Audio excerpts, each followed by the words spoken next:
और कहीं नहीं है। तो जब इसको पारक ज्ञान हो जाता है मनुष्य जन्म में आकर के इस जीव को, तो सारे बंधन समझ में आ जाते हैं।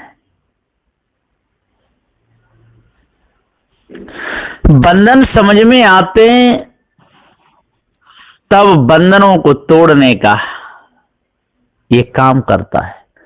और जब तक बंधन समझ में नहीं आते तब तक नहीं करता। और किसी किसी के समझ में आ भी जाते तब भी वो नहीं बंधनों को तोड़ना चाहते। ऐसे भी लोग हैं जो जानबूझ के ही कपट करते हैं।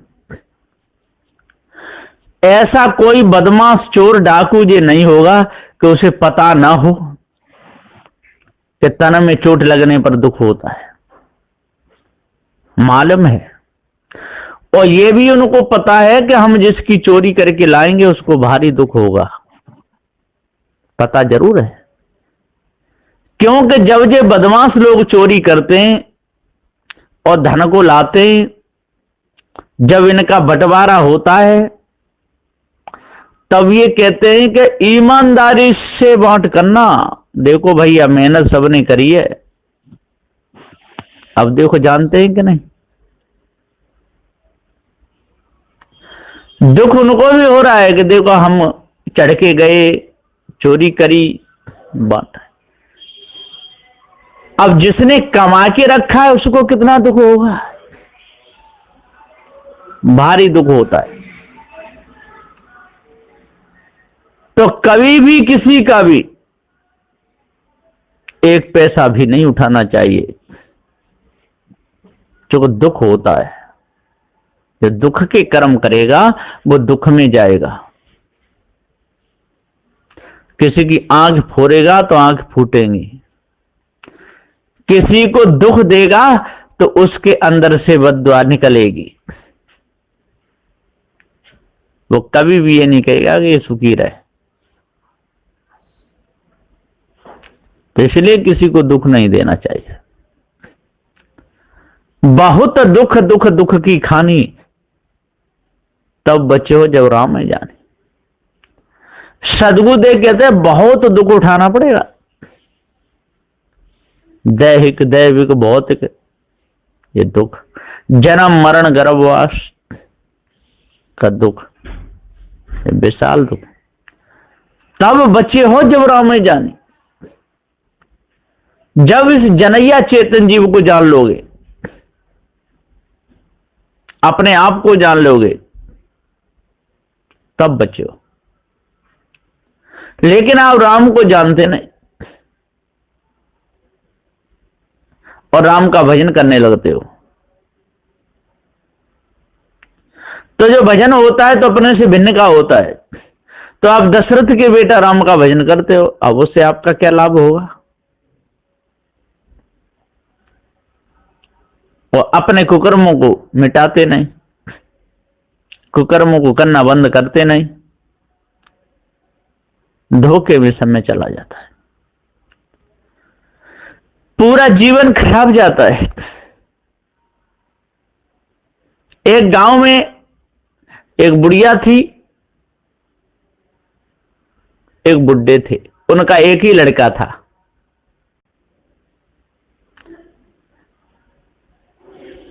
उसकी शादी नहीं होती थी। बेचारे बुढ़िया बुड्ढा अपने बेटा की शादी नहीं कर पाए और दोनों का शरीर छूट गया।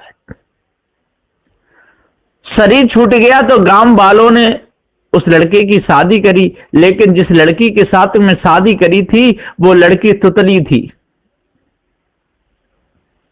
तुतली भी थी और दिमाग भी ऐसा ही था। सबने सोचा बेचारे की शादी हो जाएगी तो ठीक है, घर बस जाएगा, एक से दो हो जाएंगे। शादी करा दी तो सबके घर में, और सास ससुर थे और बहुओं के, तो वो अपने पति से कहती थी कि हमारे सास ससुर कहां है। वो तुतलाती थी। वो बोला कि मर गए। तो कब आएंगे? अब दिमाग की ऐसी थी, उसने कहा आ जाएंगे, 2-4 साल में आ जाएंगे। तो रोज भोजन बनावे और रोज पूछे अपने पति को, हमारे दुतरिया दोतरा कब आएंगे, हमारे थाता ससुर कब आएंगे? कि आ जाएंगे, चिंता मत करे। रोज द्वार पे बैठी देखती रहती थी। अब एक दिन उसने 500 रुपया ला करके दे तुतली को, के ले बढ़िया तरह रख लेना। तुतली ने वे 500 रुपया रख लिए। इधर एक कुम्हार ने मिट्टी के और बुढ़िया बुड्ढा बनाए ले। अब बना करके उसने गली में आवाज लगाई, बेचने आया कि ले लो दुतरिया दोतरा, सास ससुर ले लो, सास ससुर। जो आवाज लगाई, तुतली घर में से बाहर निकल के आएगी। उसका पति बाहर गया था काम करने के लिए। तुतली बोली, दुतरिया दोतरा कितने के दिए हैं? कि 500 रुपए के। तो तुतली ने 500 रुपया निकाल के दे दिए और दोनों दुकरिया दोकरा ले लिए। तो दोनों दुतरिया दोतरा ले रहे तुतली ने। अब तो सेवा करने लगी, खूब उनको कपड़े उड़ाए दिए, तख्त पे बैठा दिए, भोजन बनावे, उनको भोग लगाए दे और लाज मार करके घर में डोलने लगी। अब उसका पति आया शाम के समय काम करके। जब पति काम करके आया तो तुतली लाज मारे डो रही थी। तुतली को पूछा, अरे कोई घर में आ गए क्या? कि दुतरिया दोतरा। वो नहीं समझा, फिर कहा कि कोई घर में आ गए। कहा कि था ससुर। कि कहां है? तो मैंने उंगली कर दी वो तख्त की तरफ। देखे तो वो मिट्टी के डुकरिया डोकरा वहां रखे थे। कि कहां से लाई? कि आपने दिए थे ना 500 रुपया, उन्हीं के ये दुतरिया दोतरा ले लिए। अब उसने तुतली में मार लगाई और दुतरिया डोकरा उठा के फेंके। अब डुकरिया गिरा के हाय में दुतरिया मर गई और डोकरा गिरा हाय में दोतरा मर गो। और दोनों डुकरिया डोकरा को लेके तुतली घर में से निकल गई, वहां मार लगा दी। तुतली घर में से निकली, शाम का समय था और जंगल में पहुंच गई। अब उसे डर लगा तो एक पेड़ था, उसकी डगाली नीचे थी और दोनों दुतरिया दोतरा को लेकर के ऊपर चढ़ के वह डगाली पे बैठ गई। बैठी है और उसी पेड़ के नीचे रात को बदमाश लोग आए, सोना चांदी लेकर के खूब सा बैठे, 5-6 अपना हिस्सा बांट कर रहे थे। भैया ईमानदारी से करना। इतने में और तुतली को ऊपर नींद आ गई तो उसकी बगल में से और डुकरिया खिसक पड़ी और जो खिसकी एक बदमाशी की खोपड़ी में लगी, एकदम ऊपर से बोली, आए मेरी दुतरिया मर गई। तब तक वो डोकरा अरे मेरा डोकरा मर गो। फिर धड़ाम सीधे आप गिरी, सबके सब वहां से भाग गए कि जहां भूत बला है। सब भाग गए, सोना चांदी पड़ा। वहीं उनको पहुंच करके डुकरिया डोकरा को रखी। सुबह हुआ, उसने वो सारा सोना चांदी बांध लिया, अपने कपड़े में पोटली बांध करके सिर पर रख ली और दोनों दुतरिया दोतरा मिट्टी के बगल में दबा लिए चली जा रही है। गांव के लोगों ने कहा, रे तेने तुतली में मार लगाई, मुश्किल से तो तेरी शादी कराई और ढूंढ के ला। तो सब खोजते खोजते आ रहे थे, रास्ता में तुतली मिल गई। अब उसे पूछा, जी क्या है तेरे सिर पे? कि दुतरिया को माल, दोतरा दुतरिया को माल। खोल के देखा तो सोना चांदी। सब गांव के बोले, ओरे इसके जो सच्चे दुतरिया दुतरा है, इनकी करने दे सेवा, इसको घर में रहे कुछ कहना नहीं। घर में ले गया तो सदबुदेव जी पुकार के कहते कभी कभी ऐसा भी हो जाता है। वो डर के बेचारे भाग गए। इसी प्रकार से जो झूठे देवी देवताओं का डर सारे संसार में लगा हुआ है और सबके सब वो तुतली बने हुए हैं और वहां माल चढ़ता है उसको खा रहे हैं। सदबुदेव जी कहते हैं कि उसको तो जो माल मिला वो धोखे से उन्होंने भूत चुड़ैल समझ इसलिए छोड़ के भाग गए, माल मिल गया। उसने कोई डाका नहीं डाला बिचारी ने। और ये लोग तो दिन दहाड़े डाका डाल रहे हैं झूठ बोल बोल करके, पत्थरों को पुजवा पुजवा करके, धनमाल चढ़वा चढ़वा करके मठ मंदिर बना रहे हैं, खूब खा रहे हैं, धोखे में फंसा रहे हैं। इसी प्रकार से जितने भी बदमाश चोर हैं ये बेचारे शांति से नहीं रह पाते। पहले धौलपुर है, उधर चंबल की घाटी में कितने बदमाश रहते थे, आज भी दो चार छिपे हुए रहते होंगे। ये गंगा यमुना के किनारे जहां भी बेहड़ है, जहां भी जंगल है, वहां पर बदमाश रहते थे। लेकिन बेचारे बड़े परेशान रहते थे, कोई पकड़ नहीं ले, पुलिस नहीं आ जाए, और पकड़े भी जाते थे। पुलिस वालों से इन डाकुओं की गोली भी चल जाती थी। कहां उन्हें शांति थी। ठीक इसी प्रकार जो धर्महारी, जो बेईमानी करते हैं, दूसरे को धन को चुराते हैं या किसी का लेकर के देते नहीं, उनको भी डर रहता है कहीं हमसे कोई बलवान नहीं आ जाए। इसी प्रकार जो गप टप मारने वाले बैठे हुए, उनको भी डर लगता रहता है कहीं पार की संत नहीं आ जाए, कहीं हमारी पोल नहीं खोदने, कहीं हमारे भरम को नहीं मिटा दें, फिर हम किसी को लूट नहीं पाएंगे, हम हराम का माल हमको मिल रहा है वो नहीं मिलेगा, उनको भी डर लगता है। पर जो विवेकी समझदार हैं उनको नहीं लगता, वो समझते हैं कि सदगुरु श्री कबीर साहब जी का ज्ञान बहुत अच्छा है। सदगुरु श्री कबीर साहब जी बड़े विचारमान अच्छे संत थे। सदगुरु श्री कबीर साहब ने कभी किन्हीं का बुरा नहीं सोचा, हमेशा वो भलाई भला सोचते थे और सबका हित चाहते थे। बंदिछोर सदगुरु श्री कबीर साहब जी अष्ट महासद्गुणों के धनी थे, सतपथ पर ही चलते थे, विचार से ही काम लेते थे, शीलवान अखंड बाल ब्रह्मचारी थे, दयालु थे, किसी को कभी दुख नहीं देते थे, धैर्यमान थे, धैर्य से ही काम लेते थे, हमेशा विवेक उनका जागृत रहता था, सोया हुआ नहीं था, वैराग्य में पूर्ण थे सदगुरुदेव जी, और गुरु भक्ति चेतन जीव को ही जान लिए थे कि ये सत्य अजर हमारा अखंड नित्य स्वयं स्वरूप है, इसके ऊपर और कोई नहीं। तो अष्ट महासद्गुणों के धनी सदगुरु बंदीछोर सदगुरु कबीर साहब जी थे। चोरी की तरफ उनका बिल्कुल लक्ष्य नहीं था, हिंसा की तरफ बिल्कुल लक्ष्य नहीं था, किसी का बुरा कभी नहीं सोचते थे, हिंसा नहीं करते थे, काटने मारने से बहुत दूर थे, व्यभिचार से बहुत दूर थे, कभी भी किसी की बहन बेटी को देख करके उनकी गलत नजर नहीं होती थी, बड़े विचार से काम लेते थे।